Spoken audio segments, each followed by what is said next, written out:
Cloth, మొత్తం work, stone work, idli పుస్తలు అంటారు కదా అలా వచ్చేస్తున్నారండి. ఇది 2.5 మీటర్ వస్తుందండి. జార్జెట్ క్లాత్ అన్నమాట ఇది.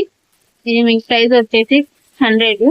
దీంట్లో డిస్కౌంట్ అనేది వస్తుందండి, గమనించండి. ఇది వచ్చేసి గోల్డ్ నెట్ చున్నీ అన్నమాట. ఇది అంతా కట్ వర్క్ వచ్చింది. ఇవి వచ్చేసి ఇడ్లీ పుసల్ లాగా వచ్చున్నాయి మొత్తం. ఇది కూడా 2.5 మీటర్ వస్తుందండి చున్నీ. గోల్డ్ అన్నమాట. ఇందాక చూపించింది వచ్చేసి మీకు జార్జెట్ క్లాత్. ఇది వచ్చేసి నెట్, సాఫ్ట్ నెట్. చూడండి, చేతిలో పట్టుకుంటే హోల్డ్ అయిపోతుంది అంత. ఇది వచ్చేసి రాణి కలర్ అండి. ఇది రాణి కలర్ పైన గోల్డ్ అంతా బార్డర్ వచ్చేసింది. ఇది కూడా సాఫ్ట్ నెట్. చూడండి, ఫోల్డ్ చేస్తుంటే ఎలా ఫోల్డ్ అయిపోతుందో. మొత్తం సిల్వర్ వచ్చేసింది అన్నమాట. ఇది కూడా 2.5 మీటర్ వస్తుందండి. దీని ప్రైస్ వచ్చేసి 500.